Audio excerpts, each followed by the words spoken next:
2025년 귀속, 신용카드 등 사용금액 소득공제 완벽 이해. 보다 나은 납세 서비스 구현, 적극 행정으로 뒷받침하겠습니다. 지금부터 근로자와 회사 연말정산 업무 담당자가 어려워하는 공제 항목 중 하나인 신용카드 등 사용금액 소득공제에 대해서 알아보겠습니다.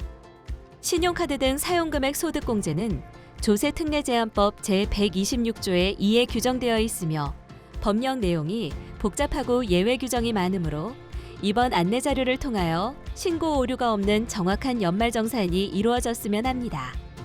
신용카드 등 사용금액 소득공제는 종합소득공제 중 그 밖의 소득공제에 해당하며 사용금액의 일정 비율만큼 근로자에게 소득공제 혜택을 부여하고 있습니다. 먼저 공제 대상자에 대해서 알아보겠습니다. 해당 소득공제는 근로소득이 있는 거주자가 총 급여액의 25%를 초과하여 신용카드 등을 사용한 자가 공제받을 수 있습니다. 즉, 25%를 초과하지 않는 신용카드 등 사용금액은 소득공제 대상이 아닙니다. 이때 일용근로자는 제외되며 총 급여액은 근로소득 수익금액에서 비과세 금액을 제외한 금액을 말하는 것입니다. 다음은 공제 대상자 적용 시 반드시 알아야 할 생계를 같이 하는 부양가족에 대해서 살펴보겠습니다. 배우자와 생계를 같이 하는 직계존비속으로 연간 소득금액의 합계액이 100만 원 이하이거나 근로소득만 있는 경우 총급여 500만 원 이하인 자의 신용카드 등 사용금액은 근로자 본인의 신용카드 등 사용금액에 포함하여 소득공제 받을 수 있습니다. 이때 근로자가 자주 하는 실수가 형제자매의 사용금액을 포함시키는 경우가 있는데 생계를 같이 하더라도 형제자매의 신용카드 등 사용금액은 공제 대상에 해당하지 않는다는 점 유의하시기 바랍니다.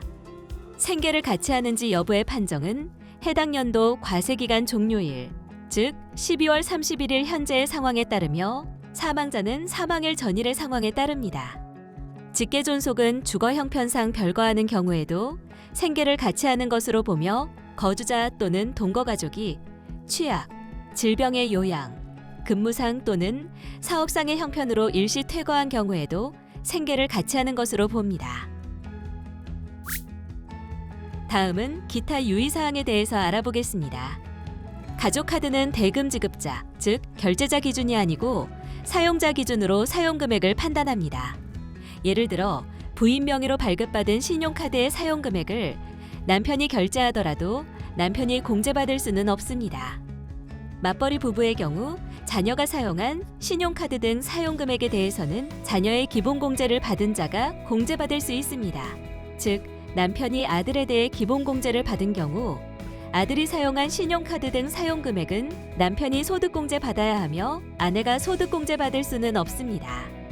또한 당해연도에 결혼한 거주자의 배우자가 결혼 전에 사용한 신용카드 등 사용금액은 거주자의 사용금액에 포함하지 않는다는 점 유의하시기 바랍니다.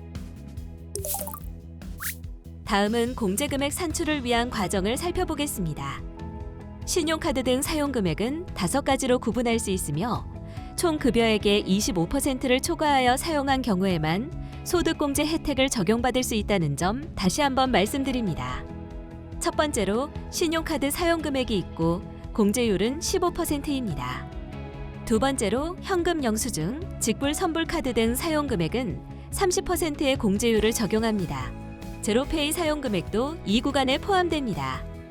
첫 번째, 두 번째 사용금액 계산 시에는 전통시장 및 대중교통비 사용금액은 제외하고 계산된다는 점 유의하시기 바랍니다. 세 번째로 30% 공제율을 적용받을 수 있는 문화체육 사용분이 있습니다. 총 급여 7천만 원 이하자가 지출한 도서, 신문, 공연, 영화 관람료, 박물관, 미술관 사용금액과 체육시설 이용분이 소득공제 대상, 문화체육 사용분에 해당합니다. 수영장과 체력단련장 시설 이용료, 즉 체육시설 이용분에 대한 추가 공제는 2025년 신설된 규정으로 2025년 7월 1일 이후 사용한 금액부터 적용된다는 점 반드시 알아두시기 바랍니다. 네 번째로 대중교통 이용분은 40%의 공제율을 적용하며 다섯 번째, 전통시장 사용분도 40%의 공제율을 적용합니다. 대중교통과 전통시장의 사용금액은 매년 세법 개정으로 공제율 또는 공제기간 등이 조금씩 변경되는 부분이 있으니 연말정산 때마다 관심 있게 지켜보시기 바랍니다. 공제 제외 금액은 조세특례제한법, 별표 규정에 따르며 신용카드 등 사용금액과 최저 사용금액, 즉 총 급여액의 25%에 해당하는 금액과의 조정을 위한 것으로 홈택스 등에서 공제금액 계산 시 자동으로 계산되는 부분이기 때문에 설명은 생략하도록 하겠습니다. 이렇게 각 사용금액의 공제율을 곱한 금액에서 공제 제외 금액을 빼게 되면 공제 가능 금액이 계산됩니다. 앞에서 말씀드린 공제 가능 금액에서 공제 한도를 적용하여 계산된 금액이 최종 공제 금액이 됩니다. 공제 한도는 기본 공제 한도와 추가 공제 한도로 나눌 수 있으며 기본 공제 한도는 총 급여 7천만 원을 기준으로 이하자는 300만 원, 초과자는 250만 원입니다. 추가 공제 한도 또한 총 급여 7천만 원을 기준으로 이하자는 300만 원, 초과자는 200만 원입니다. 추가 공제 한도에서 100만 원의 차이가 나는 이유는 문화체육 사용분에 대한 추가 공제가 총 급여 7천만 원 이하자에게만 적용되기 때문입니다. 참고로 문화체육 사용분 중 체력 단련장 시설 이용료에는 PT 등 개인 강습료가 제외되며 지출한 금액 중 개인 강습료의 구분이 어려운 경우 지출한 금액의 50%만 시설 이용료로 공제받을 수 있습니다. 추가 공제에 대해서 좀 더 상세히 살펴보면 추가 공제 대상에는 전통시장, 대중교통, 도서공연 등 그리고 수영장, 체력 단련장 시설 이용료 사용 금액이 있습니다. 추가 공제 금액은 공제 가능 금액에서 기본 공제 한도를 초과한 금액과 300만 원 중 작은 금액이며 총 급여 7천만 원 초과자는 200만 원과 비교하여 그중 작은 금액이 공제 금액이 됩니다. 그러면 지금까지 설명드린 내용을 바탕으로 신용카드 등 사용금액 소득 공제 금액을 사례를 통하여 계산해 보겠습니다. 총 급여액이 6,800만 원인 근로자가 2025년에 신용카드, 현금 영수증, 체크카드를 4,300만 원 사용하였다고 가정해 보겠습니다.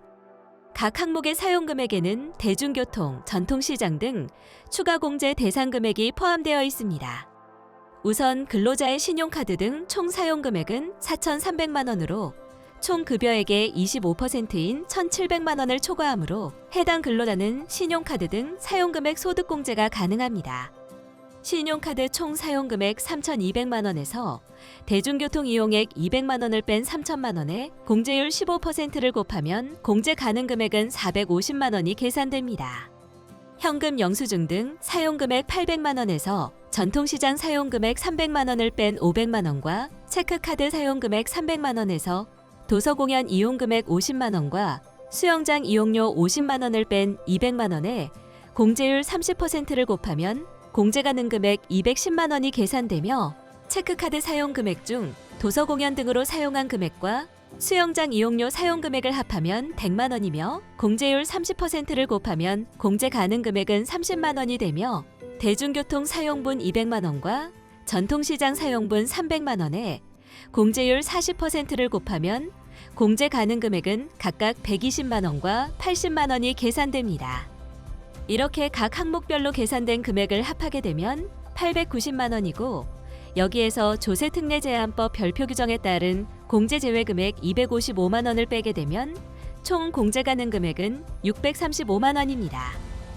공제 가능 금액 635만 원에서 총 급여 7천만 원 이하자의 기본 공제 한도 300만 원을 초과한 금액이 335만 원, 추가 공제 사용 금액 230만 원, 추가 공제 한도 300만 원 중 작은 금액인 230만 원이 추가 공제 금액이 됩니다. 따라서 기본 공제 300만 원과 추가 공제 230만 원을 합한 530만 원이 공제 한도 금액이 되며 앞서 계산된 공제 가능 금액 635만 원과 공제 한도 금액 530만 원 중 작은 금액인 530만 원을 사례에서와 같이 소득공제 받을 수 있는 것입니다. 다음은 신용카드 등 사용금액 중 소득공제 대상에서 제외되는 각종 금액에 대해서 살펴보겠습니다. 사업소득과 관련된 비용 또는 법인의 비용을 근로자의 신용카드 등으로 결제한 금액은 공제 대상 금액에서 제외됩니다. 외국에서 사용한 금액도 제외되며 실제 거래 없이 신용카드 등의 전표를 교부받거나 실제 매출 금액을 초과하여 신용카드 등에 의한 거래를 하는 행위, 다른 신용카드, 직불카드 또는 현금 영수증 가맹점 명의로 신용카드 등의 매출 전표가 작성되는 것을 알고도 이를 교부받은 금액 등 비정상적 사용액은 공제 대상 금액에서 제외됩니다. 자동차 구입 비용과 리스료도 공제 대상 금액에서 제외되며 교육비도 공제 대상에서 제외됩니다.